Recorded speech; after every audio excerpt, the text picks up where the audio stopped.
Assalamualaikum warahmatullahi wabarakatuh.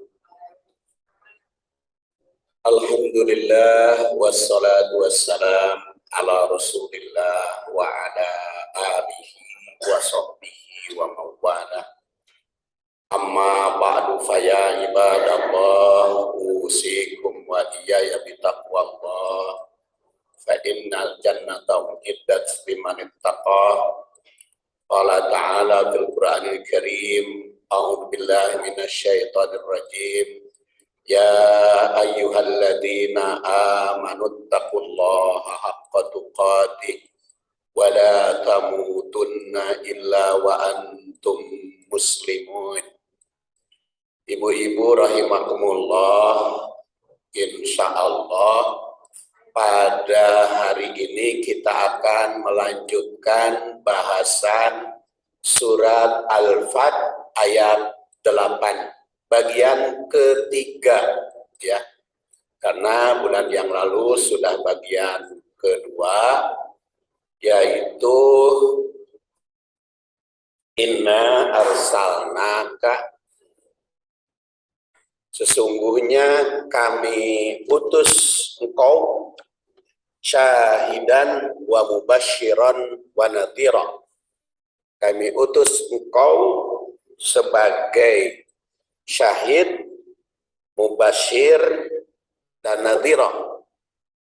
Bagian pertama kita bahas inna arsalnaka syahidan, Rasul sebagai syahid. Bagian kedua sebagai mubasyir, dan bagian yang ketiga sebagai wanadhir, nadhiron. Rasul diutus sebagai nadir. Apa itu nadir?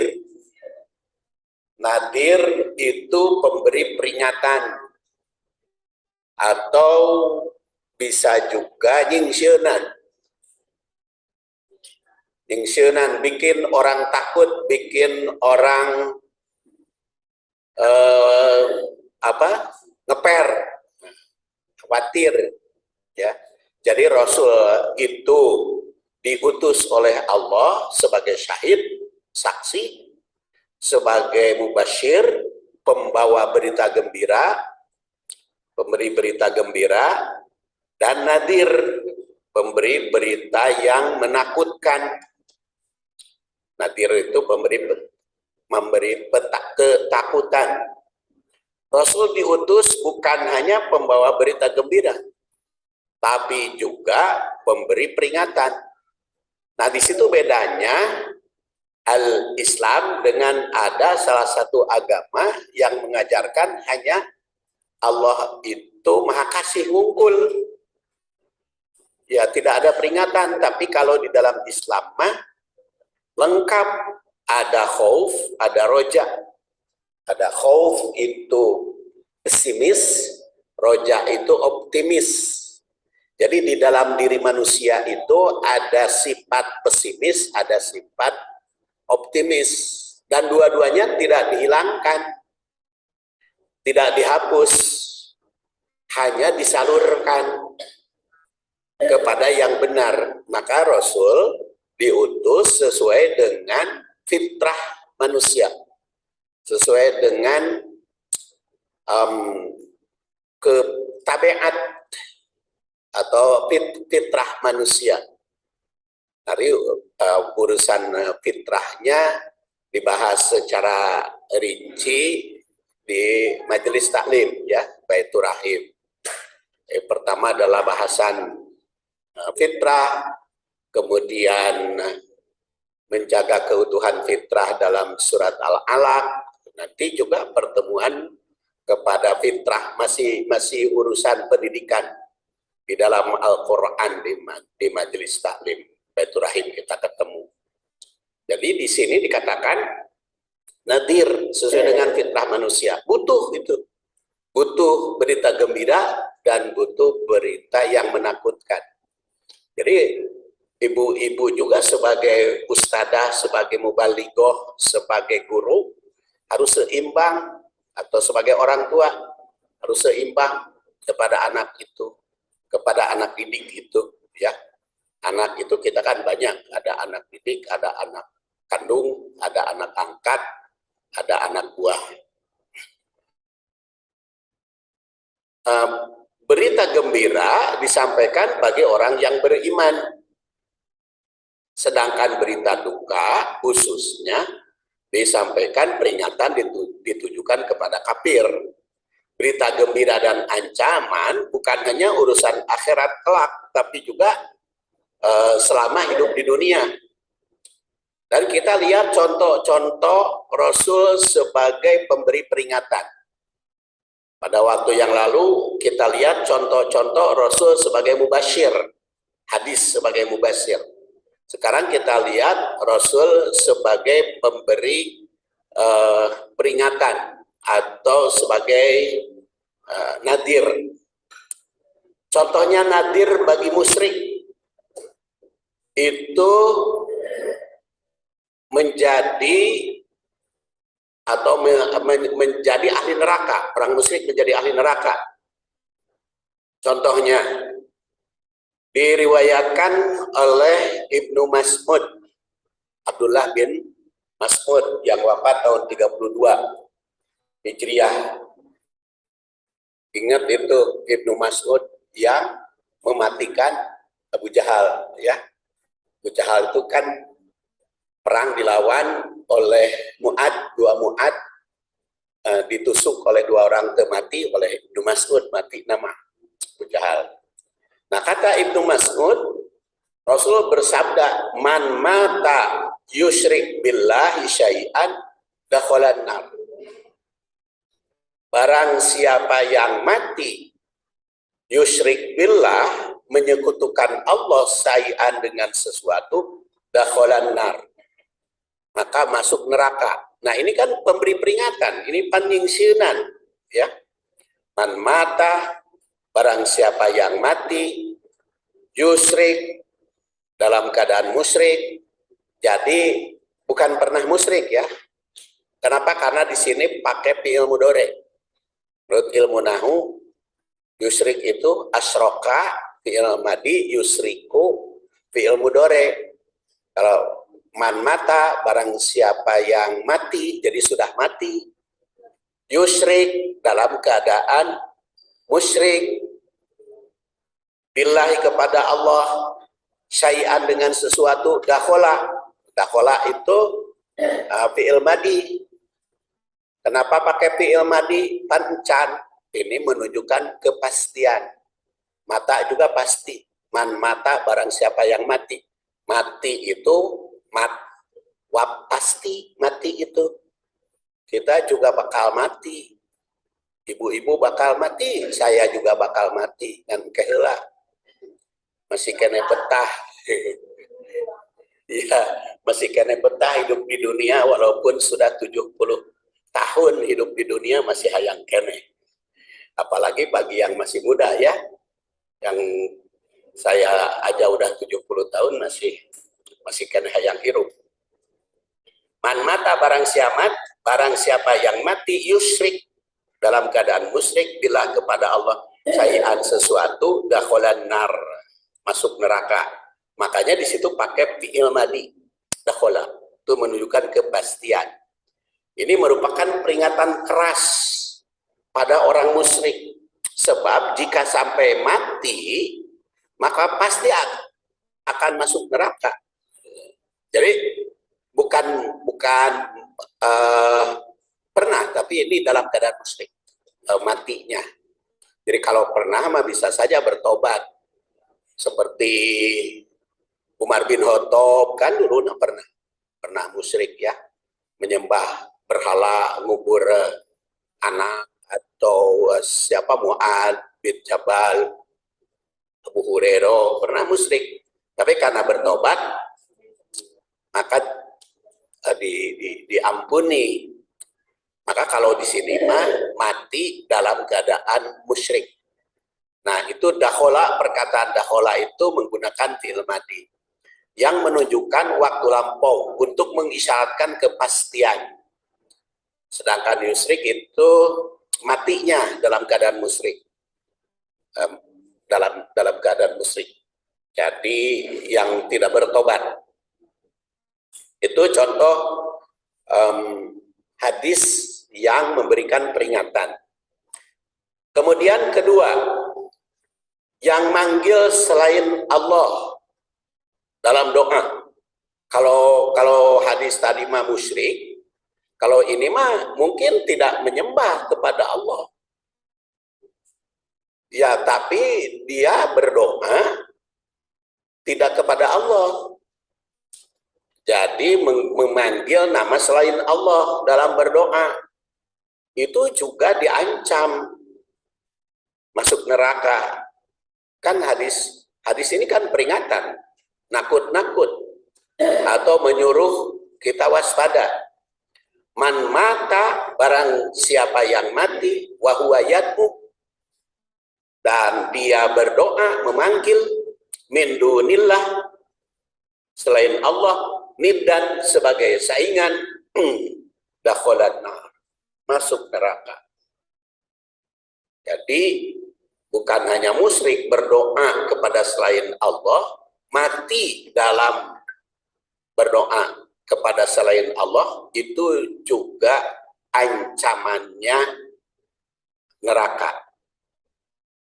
Kemudian berdasar hadis ini, orang yang memanggil selain nama Allah dalam berdoa bakal jerumuskan ke neraka. Doa itu merupakan ibadah langsung, doa itu ya. Jadi berdoa mah langsung kepada Allah, tetapi hari dikabulkan nama belum tentu langsung.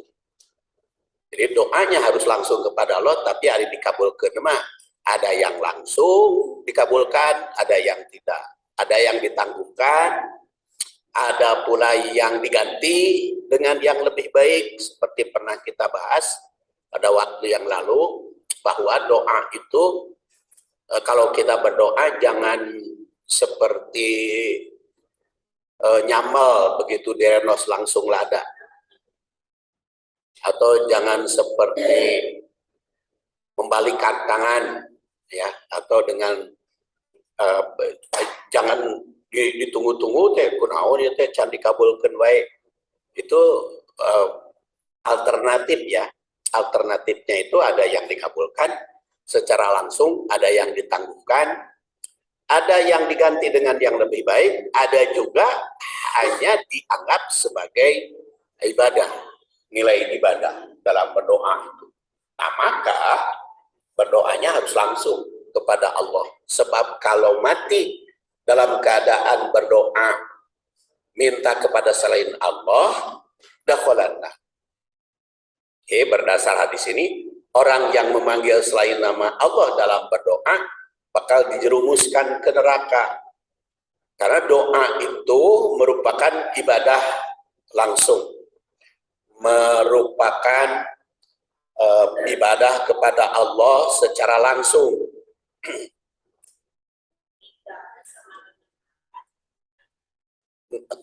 Beda. Kalau niddan mah satu, kalau andad mah jama, andadan mah jama. Beda dengan nidaan. Adanya tadi tasjid nidaan, eta mah manggil namanya. Kalau ini mah niddan, niddun, atau jamanya andad. Andad mah banyak. Kalau ini manid.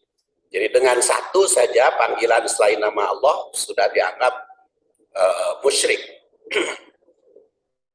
Karena doa itu merupakan ibadah langsung kepada Allah Subhanahu wa Ta'ala.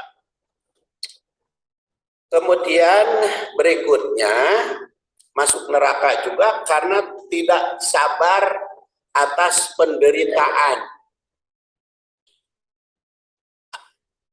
Rasulullah SAW diriwayatkan oleh Abu Hurairah yang wafat tahun 57, syahidna ma'a Rasulillah sallallahu alaihi wasallam, kami bersaksi bersama Rasul sallallahu alaihi wasallam.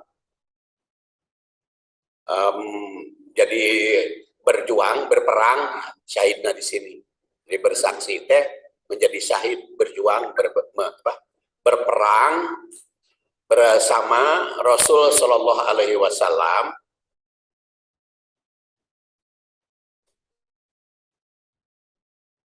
Faqala, maka dikatakan lirojulin kepada seseorang mimman yuda'al Islam, pada orang yang masuk Islam. Hada min ahlin nar, jadi sudah masuk Islam, tapi oleh Rasulullah Shallallahu Alaihi Wasallam dikatakan bisa menjadi ahli neraka walaupun sudah masuk Islam. Falamma hadrol qital, ketika terjadi peperangan, qatalar rajulu qitalan, si orang itu ikut berperang bersama Rasul, bersama para sahabat. Qitalan syadidan, perang yang dahsyat. Fa asobathu jirohah, maka dia terkena luka, si ikut yang berperang itu. Mungkin tertembak atau tertusuk atau tertombak.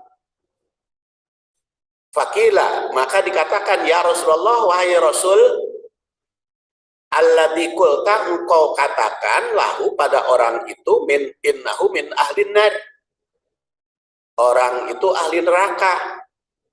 Fa innahu qad qatala, padahal dia ikut berperang, ikut membunuh, ikut berperang ayaum pada hari ini, qitalan syadidan, dengan peperangan yang dahsyat.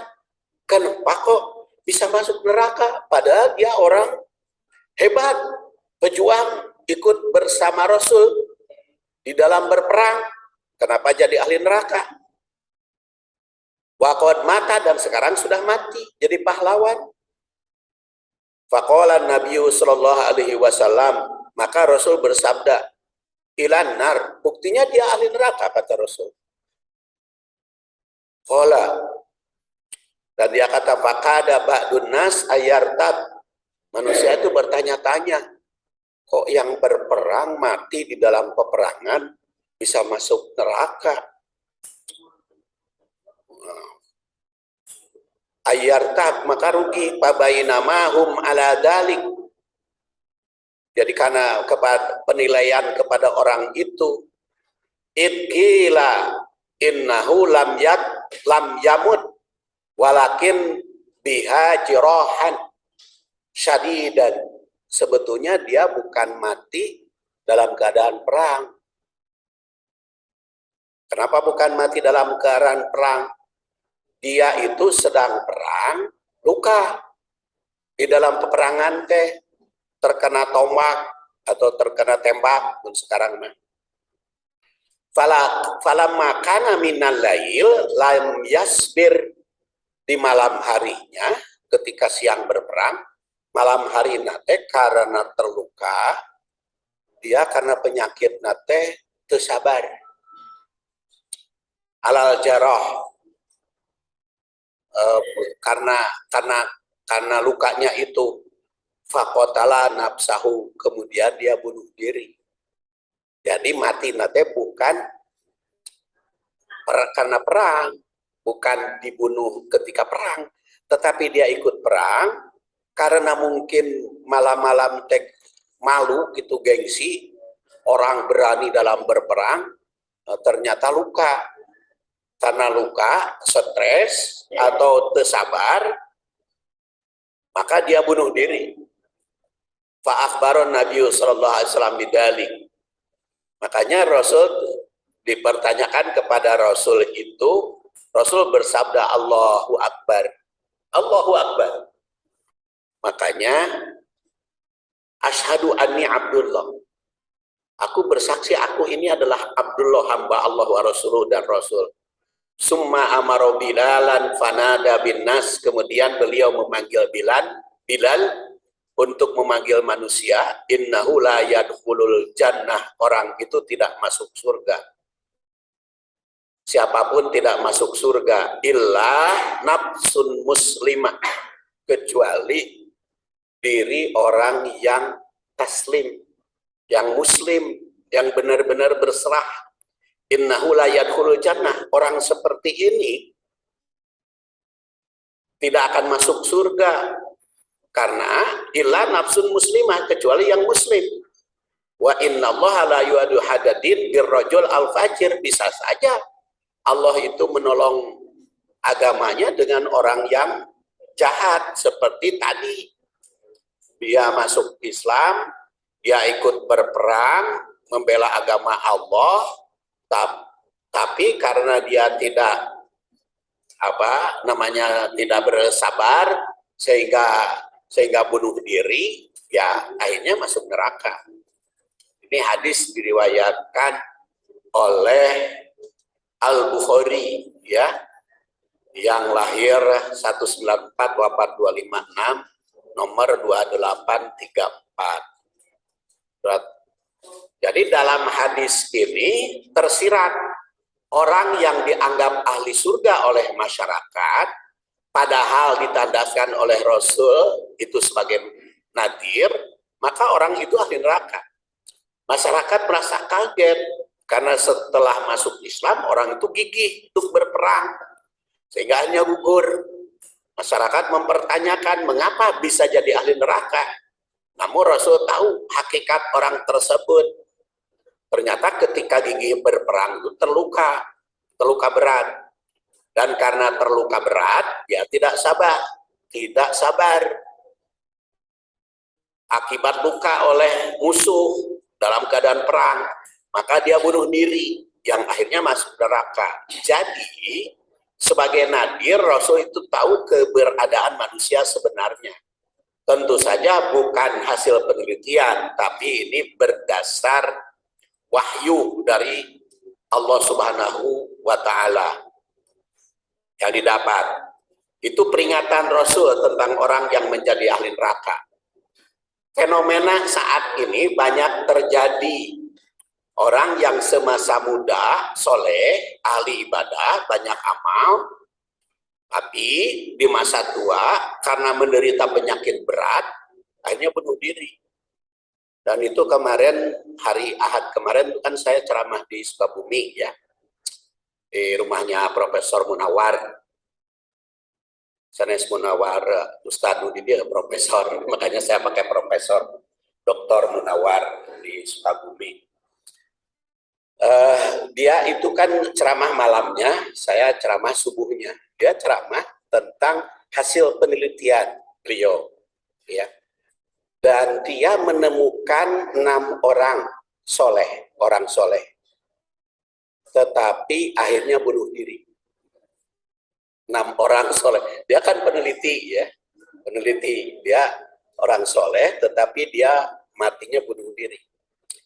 Pagi-paginya kan karena kebetulan ada Ustadz Istiqomah juga hadir, dia menyatakan teman dia ada lagi yang Ustadz baik, tapi di akhir hayat bunuh diri karena tidak sabar penyakit.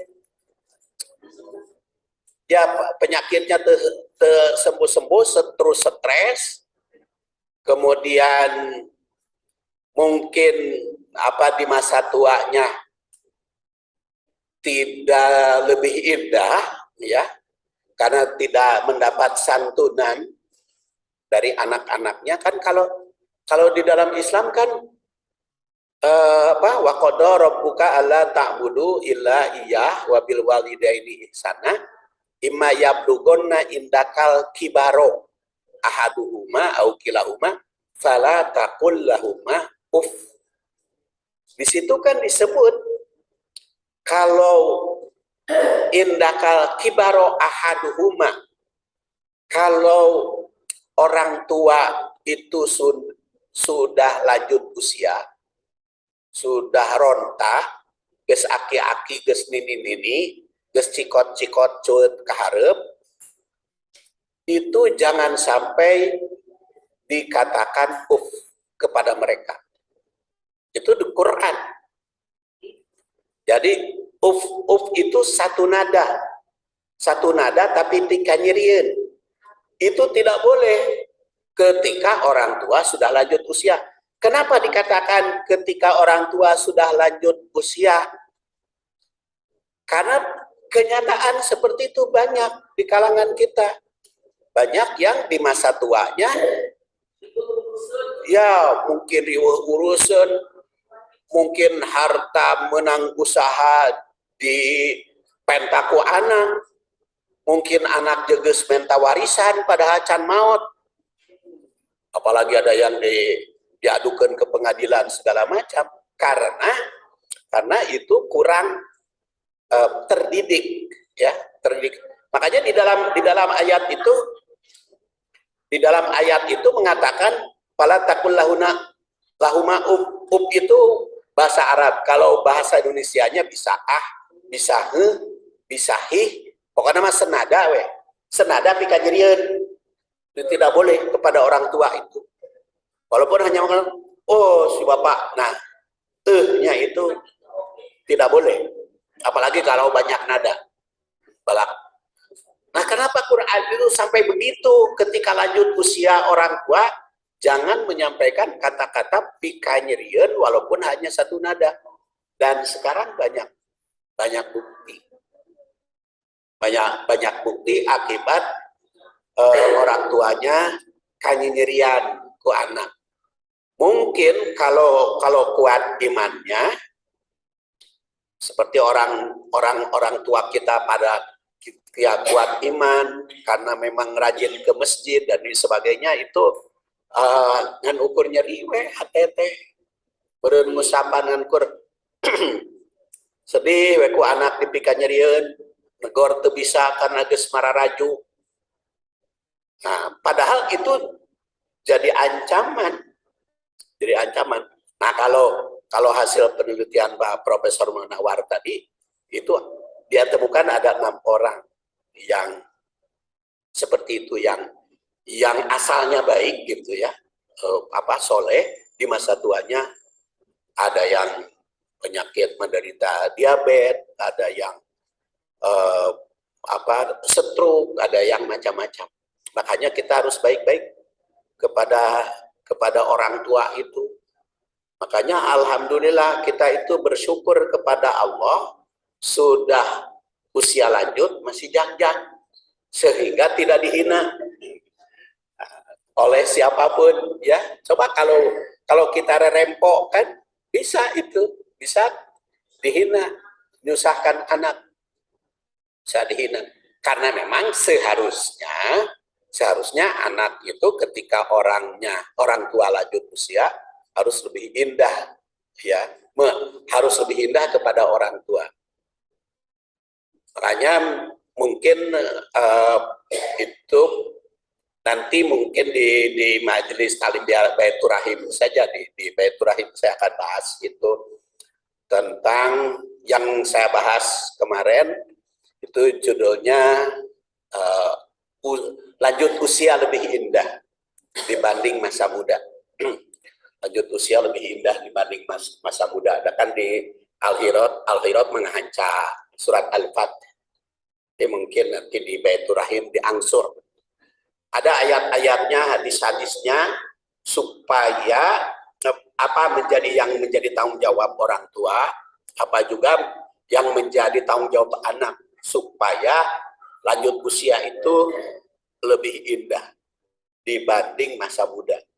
Karena di dalam surat Ad-Duha jelas wal akhiratu khairul laka minal ula. Akhirat itu lebih baik bagimu dari masa muda, dari baheula. Ya contoh Rasul itu kan dalam surat Ad-Duha ada di awal ketika dia dilahirkan yatim, kemudian diangkat kan, fa'amal yatim apalatak, makanya jangan fa'amal yatim apalatak. Jadi ketika Allah Subhanahu wa taala melihat wadduha wal laili idza saja wadda'a rabbuka wa maqala, di situ dikatakan walal akhiratu khairul laka minal ula wala saufa yardo, sehingga merasa puas.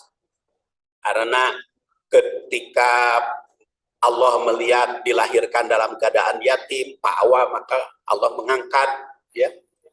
Kemudian ketika dilahirkan ailan, Rasul itu kan miskin karena ayahnya Abdullah itu wafat ketika berusia 25 tahun dan tidak punya anak lagi.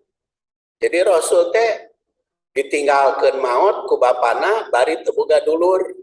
Rasul itu ailan, miskin fakir teu boga naon. Sehingga diurus oleh ibunya. Ibunya juga bukan orang kaya. Ailan, Pak Agna, tapi jadi kaya. Rasul kan jadi kaya berikutnya. Ya mulai dari diurus, kalau tadi ketika yatim, kemudian diangkat derajatnya karena dipikanyah oleh kakeknya. Setelah dipikanyah oleh kakeknya meninggal, dipikanyah ku pamana, yaitu Abu Thalib. Setelah Abu Thalib meninggal, dipikanyah oleh masyarakat. Ini semakin baik, semakin semakin tua itu semakin indah. Rasul walal akhiratu khairul laka minal ula. Kita juga seharusnya dilanjut usia itu lebih indah, lebih nikmat, lebih bagus. Nah, maka tentu saja cara-caranya harus kita lihat di dalam Al-Qur'an supaya jangan sampai apa yang diancamkan oleh Rasul ini disangka oleh masyarakat ke orang soleh, ahli surga, ternyata di masa tuanya jelek. Jadi jangan sampai begitu. Makanya doa husnul khotimah teh bukan geus maut, ya, tapi sebelum mati. Mudah-mudahan kita ini husnul khotimah. Husnul khotimah itu baik secara jasmani, rohani maupun ekonomi. Jadi secara husnul khotimah itu jasmani, rohani maupun ekonomi. Yang tentu saja semuanya itu harus kerjasama dengan generasi muda. Makanya harus banyak anak teh. Lamun teu boga anak kandung, anak angkat. Lamun teu boga anak angkat, anak buah. Iya, jadi tidak, kalau anak kandung mah depan teu bisa namahan ibu ge. Kan anak kandung mah bisa namahan bantu. Oh, anak kandung mah geus terbatas. Saya juga dengan istri saya tidak bisa namahan anak kandung. Atau saya opat. Tetapi kan kalau anak buah kan bisa ditambahan anak buah, anak angkat atau anak asuh. Itu harus banyak anak itu. Karena dengan banyak anak, waladun sholih, anak itu ya gulahu. Nanti yang berdoa itu bukan hanya setelah mati, bahkan dalam keadaan tidak mati juga kita sudah banyak yang bantu-bantu. Dengan banyak anak buah itu kan, dengan banyak anak buah itu manfaatnya cukup banyak. Disitulah yang namanya silaturahim. Silaturahim insya Allah akan semakin baik ya.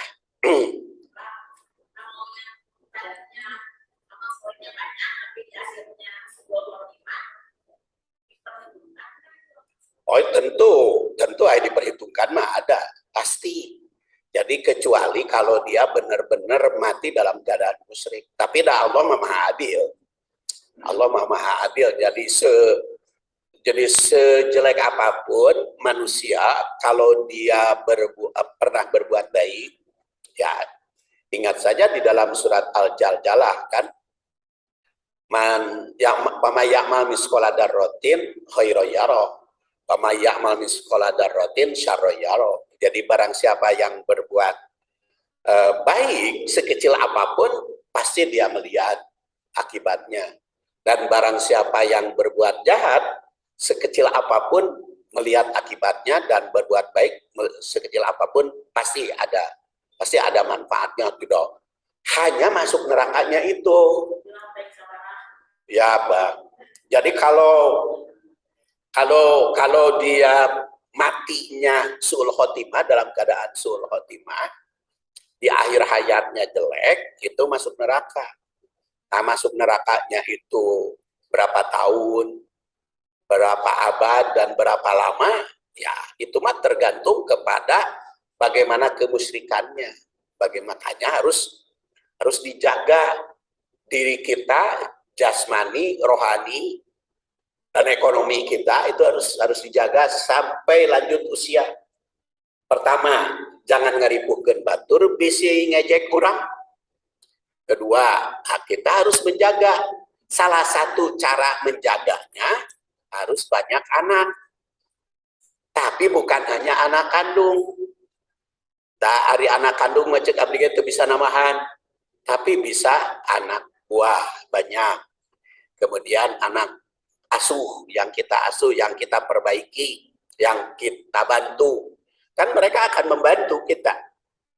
Akan membantu semakin banyak bantuan kepada kita, kan semakin nikmat hidup yang silaturahim gitu. Baik, selanjutnya nadir dengan ancaman tidak akan masuk surga juga. Peringatan dari Rasul sebagai nadir dengan menandaskan tentang orang tidak akan masuk surga. Kalau tadi mah masuk neraka, ancaman nate ya, dakholanar gitu, minimal 3 tadi hadisnya. Kalau ini mah dengan tidak akan masuk surga, yaitu orang yang memutus silaturahim. La yadkhulul jannah qati'u rahimin. Tidak akan masuk surga orang yang memutus silaturahim. Nah, tidak akan masuk surga tidak akan masuk surga langsung atau tidak akan pernah masuk surga. Ya walau alam. Yang jelas ini kabar dari Rasul. Orang yang memutus silaturahim menurut hadis riwayat Muslim yang wafat tahun 261 Hijriah nomor 4637, layat hulul jannah, tidak akan masuk surga. Qati'u rahimin, orang yang memutuskan tali rahim, silaturahim. Makanya kalau yang menyambungkan silaturahim bakal membawa ke surga, kalau yang memutus membawa ke neraka. Hadis ini sebagai ancaman atau nadir bagi yang memutus silaturahim. Menjalin silaturahim merupakan kewajiban utama bagi manusia. Oleh karena itu, yang memutuskannya tidak akan masuk surga. Kemudian, tidak masuk surga juga orang yang ngadu domba. Ngadu domba bukan ngadu domba adu. Tapi emang mengadu domba domba jelema, adukeun orang supaya orang bertengkar. Ya, ancaman cukup keras adalah orang yang berucap, bersikap menimbulkan putus orang jadi pasea. Diriwayatkan dari Hudzaifah yang wafat tahun 36 Hijriah. Rasul bersabda, la yadkhulul jannah qattat. Tidak akan masuk surga orang yang suka mengadu domba. Seperti tadi saya katakan, yang dimaksud dengan mengadu domba di sini adalah mengadukan orang, kompor, bukan kompor alat masak, yang ngompori orang sehingga orang bertengkar, sehingga orang bermusuhan. Dan yang paling keras ancamannya terhadap orang yang memutuskan suami dan istrinya di dalam surat Al-Baqarah. Jadi sehingga memisahkan suami dengan istrinya karena diadu domba. Ya. Hadis ini dengan tegas mengancam bahwa orang yang suka mengadu domba, membuat orang bertengkar atau membuat orang lain saling membenci, tidak akan masuk surga. Kemudian tidak masuk surga juga kalimatnya, yaitu orang yang membuat tetangga tidak tenang. Ancaman berikutnya bagi orang yang tidak baik bagi tetangga, orang yang membuat tetangga tidak tentram. Diriwayatkan dari Abu Hurairah, nama aslinya Abu Hurairah Abdurrahman bin Soher, ya, wafat tahun 57 Hijriah. Dia masuk Islam tahun ke-8 Hijriah. Ya, yang meriwayatkan hadis terbanyak di dunia. Abu Hurairah. Rasul bersabda, la yadkhulul jannah man la ya'manu jaruhu bawa iqahu. Tidak akan masuk surga orang yang mana tetangganya tidak aman dari bahayanya, dari ucapannya, dari ulahnya, sehingga orang tetangga itu tidak tenang gara-gara perbuatan kita, dan itu tidak akan masuk surga oleh Rasul. Masyarakat banyak yang menurun kepedulian dengan tetangga, yang terkadang kurang menghormati kebutuhan lingkungan. Hadis sebagai nadiri ini sangat keras kecaman terhadap orang yang kurang peduli pada kebutuhan tetangga. Ditandaskan dalam hadis tidak akan masuk surga orang yang membuat tetangganya tidak tenang, yang membuat tetangganya terancam atau terganggu oleh perbuatannya. Maka secara tersirat ancaman ini mengandung perintah. Jika ingin masuk surga, maka hendaklah berlaku baik, membuat tetangga tenang, membuat tetangga tentram, maka akan menjadi baik. Kemudian ancaman bagi yang sombong dan tidak akan masuk surga juga, la yadkhulul jannah man kana fi qalbihi misqalu darrah min kibrin. Tidak akan masuk surga orang yang sebesar darrah. Darrah itu apa? Terjemah nama sok biji sesawi, tetapi itu sekecil apapun darrah teh. Barang sekecil apapun. Dulu namanya biji sesawi, biji sawi, karena itu yang paling kecil, tapi dipecah lagi molekul dipecah lagi atom neutron, dipecah lagi, pokoknya sambil paling kecil apapun sombong. Qala rajulun, seorang laki-laki itu kaget nanya, inna rajul yuhibbu ayyakuna saubuhu hasanan.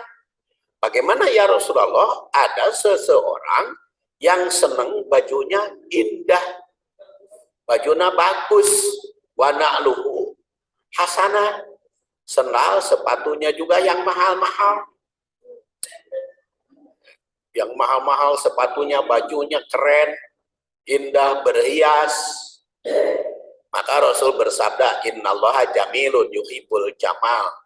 Eta mah keindahan. Keindahan mah tidak ada kaitan dengan sombong. Karena Allah itu maha indah dan senang pada keindahan. Tapi sombong itu apa tuh? Yaitu sombong itu al-kibru batorul haq wa gomtun nas. Sombong itu adalah menentang kebenaran dan menyepelekan orang lain. Itu sombong. Jadi menentang kebenaran, tidak tunduk kepada aturan, dan dia menyepelekan manusia, meremehkan manusia. Jadi ari eta mah ibu seneng berpakaian warna-warni, ya, seneng sendal yang bagus, kudung yang bagus, perhiasan yang indah, silahkan. Atau mobil yang mewah gitu ya. Nah, itu mangga itu bukan sombong, bukan disombongkan, tetapi itu mah seneng keindahan aja. Ya, jadi tapi tetap jangan berlaga pada orang lain. Jadi sombong mah berlaga pada orang lain, menghina orang atau menyepelekan, bukan berpakaian bagus. Nah, apalagi kan Rasul bersabda, tibur rijal ma doharo rihuhu wa hufiya launuhu wa tibun nisa ma doharo launuhu wa hufiya rihuhu. Ketampanan pria adalah yang menonjol harumna. Jadi pria mah cakep nate, indah nate, menonjol harum parfumnya sengit gitu. Pria mah parfumnya itu harus sengit pria mah. semerbak. Kalau kecantikan wanita, madoharo launuhu, yang warna-warni. Jadi wanita mana warna-warni, badai berem, kuning, merah, putih, hijau carulang, badai belang-belang, enggak. Tapi ma kufia rihuhu, jangan terlalu semerbak, sengitna wanita. Ya, yang harus sengit itu laki-laki. Kalau laki-laki harus sengit, harus harum, harus semerbak. Itu keindahan. Tapi kalau wanita tidak boleh semerbak, tidak boleh ngaliwat ngahidiwir, ya. Tapi tidak boleh bau. Bulan? Nah, kenapa laki-laki boleh, perempuan tidak boleh? Tak itulah aturan Rasulullah. Kalau Rasul itu mengatur wanita mah justru keindahannya diwarna-warni, jangan semerbak. Karena apa? Karena wanita semerbak lewat keangse itu menarik perhatian. Menarik perhatian. Jadi justru kalau di dalam hadis mah wanita mah kecantikannya itu warna-warni. Jadi cemerlang gitu. Makanya kan emas bagi wanita kan boleh, laki-laki kan nggak boleh. Karena laki-laki mah keindahannya bukan gemerlap, bukan buricak berinoy, bukan. Tapi wangi. Kalau perempuan bukan wangi, tetapi indah. Warna-warni. Warna-warni. Makanya bukan ada seorang ibu oleh Rasul disuruh pulang dulu reka masjid deh. Suruh pulang dulu karena terlalu harum. Oleh Rasul mah disuruh pulang dulu, mandi dulu. Jadi kalau justru laki-laki yang harus hari bau mah tetap tidak boleh, laki-laki maupun perempuan tidak boleh bau. Badan seorang muslim itu tidak boleh bau. Tetapi laki-laki harus lebih harum daripada wanita. Nah, jadi kalau keindahan mah, keindahan kecantikan mah enggak, bukan sombong gitu. Lanjut. Jadi sombong itu adalah menyepelekan orang atau menentang kebenaran. Ya. Sekarang kita lihat takwil ayat. Kalau takwil ayat dari seluruh ayat. Pertama, Allah Subhanahu wa taala menandaskan bahwa Rasul itu sebagai yang diutus, inna arsalnaka, mengutusmu. Ini mengingatkan syahadat risalah.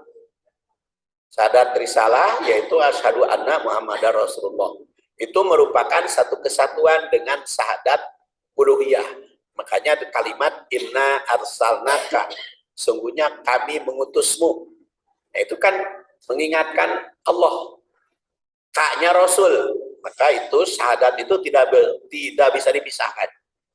Asyhadu alla ilaha illallah wa asyhadu anna Muhammadar Rasulullah. Kedua, kalimat inna arsalnaka menunjukkan Allah mengutus Nabi sebagai Rasul. Maka dalam segala ibadah diwujudkan dalam prinsip pokok yang menyatu, yaitu prinsip pertama tajridul ma'bud lillah. Pusatkan ibadah hanya kepada Allah, hanya karena Allah, bukan karena orang lain. Prinsip yang kedua, tajridul mutaba'ah li Rasulillah. Jadi teladannya satu, yaitu Rasul. Yang diibadahinya satu, yaitu Allah. Yang diteladaninya satu, yaitu Rasul. Jadi kita sholat, zakat, saum, haji itu mengikuti Rasul. Apa yang diajarkan oleh Rasul. Makanya kita lebih banyak membahas Al-Quran dan hadis. Supaya sesuai dengan aturan Rasul. Nanti kalau pendapat ulama di dalam Quran dan hadis, boleh-boleh saja. Tetapi harus tahu dasar Al-Quran dan sunnahnya. Ketiga, Rasul diutus sebagai syahid. juga mempunyai makna sebagai model sunnah itu sebagai model. Kedua, saksi bukti bagi Allah. Yang ketiga, sebagai saksi bukti kepada Allah. Jadi Rasul itu model Al-Quran berjalan, Al-Quran yang hidup. Kemudian sebagai saksi, kemudian saksi kebenaran Al-Islam, juga saksi bahwa seluruh nabi itu muslim, saksi para nabi sebelumnya, juga bagi umat di dunia sunnahnya. Jadi sehingga kita bisa membandingkan mana yang baik, mana yang buruk, ada enggak dasarnya dan contoh Rasul. Kemudian saksi bagi umat mukmin kecocokan dengan sunnah. Jadi ya nanti disidangkan. Kita kan sering melaksanakan mengikuti Rasul, maka akan dibandingkan nanti saksinya sebagai saksi. 7. Saksi bagi orang kafir yang bertentangan dengan ajaran Nabi. Karena Rasul SAW jadi saksi dibandingkan. 4. Rasul sebagai mubasyir, memberikan bimbingan dengan berita gembira. Siapa yang menjadi calon surga, beliau juga menandaskan Islam itu mudah, tidak ada yang sulit. Oleh karena itu, memudahkanlah umat, jangan mempersulit. Sebab tidak ada yang dianggap sulit kecuali ada kemudahan. Rasul juga menandaskan bahwa Allah itu mencurahkan rahmat bagi makhluk. 5. Rasul diutus sebagai nadhir. Jadi, ancaman yang bersifat membuat ketakutan supaya kita hati-hati. Jadi kalau hanya optimis saja, hidup kita kurang hati-hati, kurang waspada. Tetapi kalau takut saja tidak bisa berbuat. Jadi harus seimbang antara khauf dan roja, antara pesimis dan optimis.